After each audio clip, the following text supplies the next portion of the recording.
y justamente el bloque de diputados de ese partido sometió una enmienda y reintrodujo el proyecto a la Cámara hace 2 semanas. Sin embargo, el Partido de la Liberación Dominicana ha hecho mutis.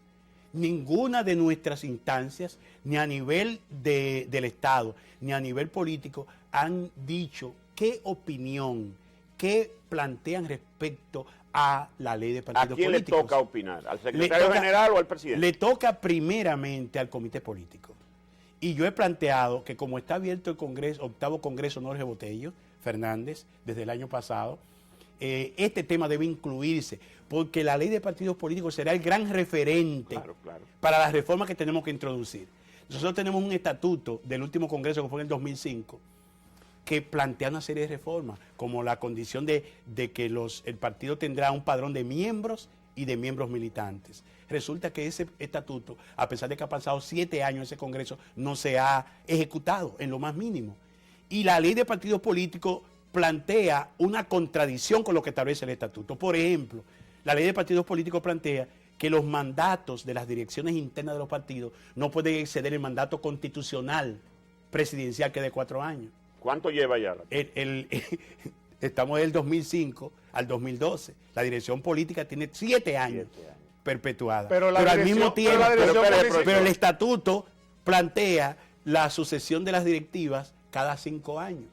Y ni siquiera renovación completa, sino parcial. Mire, profesor, aquí estuvo esta semana, el pasado martes, el senador Euclides Sánchez, provincia de La Vega. Senador de La Vega, muy bien. Y exactamente coincide con usted de que es urgente la renovación de los cuadros directivos, tanto municipales, provinciales como nacionales, del PLD. Entonces, yo le preguntaba, ¿quién se opone?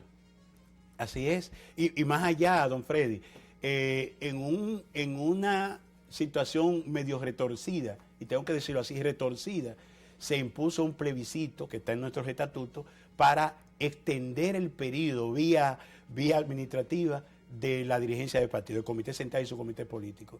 Resulta que ese plebiscito y su decisión fue cuestionado por una tercera parte de los miembros que votaron. Mal contados, dicen algunos. Mal contados. Eso es un indicativo. Sí. Una dirección política que, a pesar de la campaña masiva que hicieron los miembros del comité político, confundiendo a la población, porque decían que el que votaba no era contra el presidente Fernández. El presidente Fernández es el principal activo político del país y nadie pone en tela de juicio. Yo no creo que se oponga. Que iba a ser el presidente del partido y debe ser el presidente del partido por este periodo. Y como él anunció públicamente, va a relanzar y modernizar al Partido de la Liberación Dominicana. Lo que estamos diciendo es que no se puede perder tiempo. No hay que esperar ni que los 100 días de gobierno. Hay que comenzar ya. Señores, si nosotros nos viéramos en el espejo del PRD, comenzáramos rápido a organizar la casa. Lo que ocurre en el Partido Revolucionario Dominicano es que se ha mantenido con la visión, el manejo y la forma de hacer política del siglo pasado. Y el mundo ha cambiado. Las organizaciones políticas tienen que ponerse al día. El PLD tiene que ponerse al día. Nosotros mandamos representación a la COPAL, a la Conferencia de Partidos Políticos. Lo mandamos a diferentes foros. Y allí el tema de la modernización de los partidos, la necesidad de que estas estructuras respondan a los desafíos de los nuevos actores que han surgido en el concierto de las sociedades, es imperioso, es inapelable. ¿Por qué? Señores, es penoso ver que un partido político que tiene que jugar un papel en la democracia dominicana como el PRD se deshace por cuestiones tan elementales como el no tener un padrón de miembros, como no saber cuáles son los integrantes de su comité ejecutivo nacional, no saber cuáles son los integrantes de su comisión política, no saber cuándo se termina o cuándo es la vigencia de una dirección, porque no tiene ni siquiera fechas fijas de sus convenciones o congresos. Y si el Partido de Liberación Dominicana no resuelve eso a tiempo, como ocurría en tiempo de Bosch, vamos a recorrer el mismo camino. Profesor, de solución del Partido Revolucionario Dominicano. Los organismos del PLD, los comités de base, los intermedios, las secretarías... 11 años sin renovarse, desde el 2001 no hay elecciones a esos niveles dentro de la organización. Lo que se han producido son parches, son modificaciones vía estas medidas. No hay señales de una reunión próxima del comité político. Se ha planteado, ahora es la puesta en circulación de un libro de Rafael Grullón que precisamente habla del PLD post-Bosch, y que habla de los nuevos paradigmas y que tenemos que readecuarnos a esa realidad. César Pina, que dirige la Comisión de Organización del 8º Congreso, habló de que se reiniciarían los trabajos para el mes de enero. Yo pienso que las propias condiciones políticas que vive el país, un gobierno que emerge, que ha hecho una vocación, ha planteado el énfasis por lo social, que retoma planteamientos que son producto de esa visión bochista de la política y del quehacer político, requiere de un soporte que esté a la par, que esté apoyándolo, que esté movilizado. Profesor, el PLD se inmoviliza tan pronto termina un proceso electoral y es una barbaridad. Profesor, en ese mismo sentido, la mayoría de los televidentes pueden pensar que gobierno y partido son la misma cosa y que todo el PLD está en el gobierno, sin embargo, muchísima del PLD está en el sector privado, por así decirlo. ¿Cómo el PLD puede apoyar el gobierno y hacer ver que gobierno es una cosa y partido es otra cosa? Lo primero es definir si vamos a tener la dirección política en pleno en el gobierno, abandonando el partido. El 95% del comité político tiene responsabilidad del Estado. Entonces, ¿quiénes van a dirigir el partido? Pero al mismo tiempo se cierran las compuertas para que haya una renovación, para que fortalezcamos esa dirección política que ha sido exitosa, pero que requiere una revisión. Nosotros sacamos un 49% en el año 2004 y sacamos un 37% en el año 2012.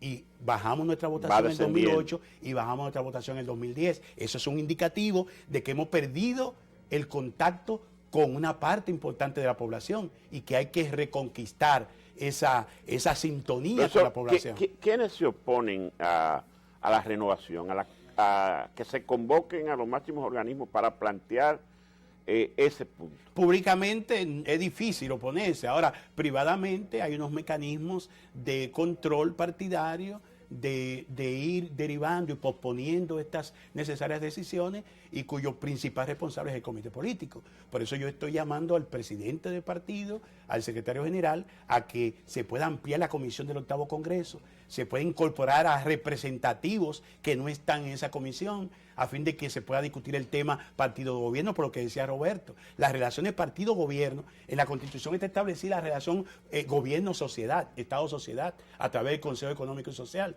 pero la relación partido-gobierno no está establecida. Y eso genera tensiones. Cada vez que hay un cambio de gobierno, hay compañeros y otros que no son compañeros de los famosos sectores externos que pugnan por las posiciones. Y entonces entran en conflicto con compañeros que están en el Estado cumpliendo funciones. Mire, políticamente a un gobierno nuevo que se inicia, le conviene tener el ruido del partido en eso de renovar, porque es una campaña interna que se va a hacer.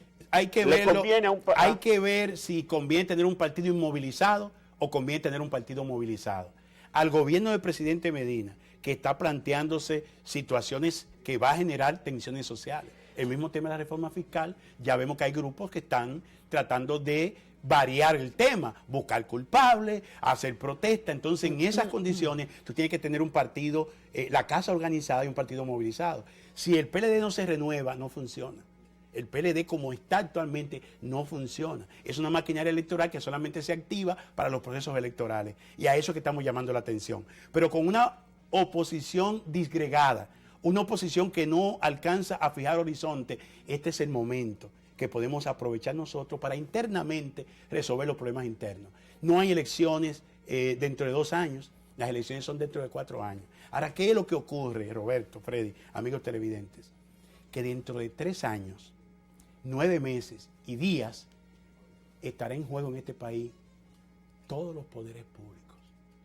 Porque se ha hecho coincidir para esa fecha las elecciones municipales, congresionales, presidenciales, y esto implica también una modificación de la composición de las altas cortes y del propio Congreso Nacional. Entonces, a ese desafío que nos enfrentamos, ¿lo vamos a hacer cuando falte 1 año, 2 años, con un partido desmovilizado? No.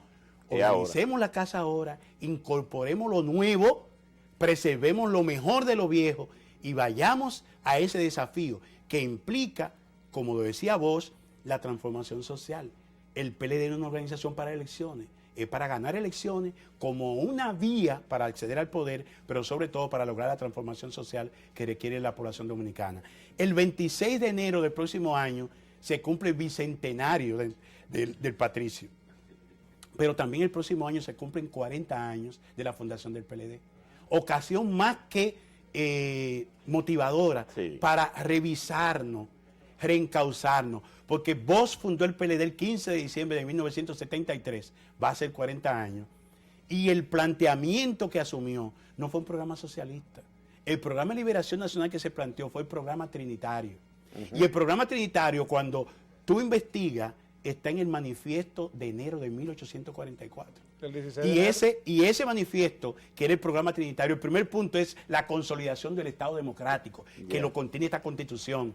Pero el segundo es la protección de los derechos fundamentales, sin distinción de credo, religión, raza. Entonces, qué bien que nuestro partido, por ejemplo, una medida que apoyamos y que tenemos que asumirla como tal, se declare al partido, los locales del partido se abran y se declaren escuelas de alfabetización y todo el partido se involucren en el plan de alfabetización que se ha planteado el gobierno del presidente Medina para conjurar esa deuda social que tenemos con más de 800,000 dominicanos iletrados y que en 2 años podamos decir cumplimos. En ocasión del bicentenario de Duarte, en ocasión del 40 aniversario de la fundación del PLD, qué bien que el PLD comience a movilizarse y asuma ese programa de alfabetización, con lo cual estaremos dando un espaldarazo importante al gobierno del presidente Medina. Profesor, ¿qué pasó anoche en las elecciones nacionales de la Asociación Dominicana de Profesores? Como yo había anunciado, estuve ayer en el programa Hermano, el profesor Eduardo Hidalgo ganó esas elecciones,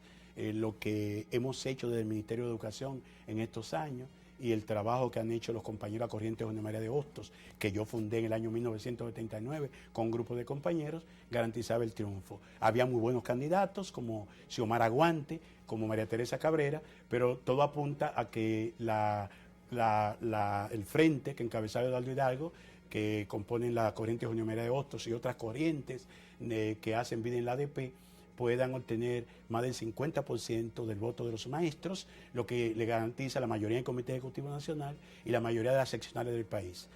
María Teresa Cabrera, que estaba postulada por grupos que han hecho vida en la ADP de izquierda y la facción del PRD que apoya a Hipólito Mejía, ha quedado más o menos en un segundo lugar con un 30 y tanto % de los votos, y la corriente Salomé Ureña, del PRD institucional de Miguel Vargas, quedó en tercer lugar con alrededor de un 10% de los votos. Esa es la proyección, pero es más o menos en el lugar que queda allá. Hay una cuarta corriente que preside el profesor Franco de los Santos, que es un desprendimiento del PCT y que se afiliaron al PRD, pero mantiene esas diferencias en los frentes sindicales, que está en un lejano cuarto lugar. Esa es la correlación de fuerza, pero como en ese gremio existe la proporcionalidad de la representación, eso garantiza que el Frente María Teresa, con la corriente que la apoyaron, y la corriente de Xiomara Guante y de Franco de los Santos, puedan convivir en un ambiente de democracia en la diversidad en el nuevo Comité Ejecutivo de la ADP. Bueno, o sea, ganó el PLD.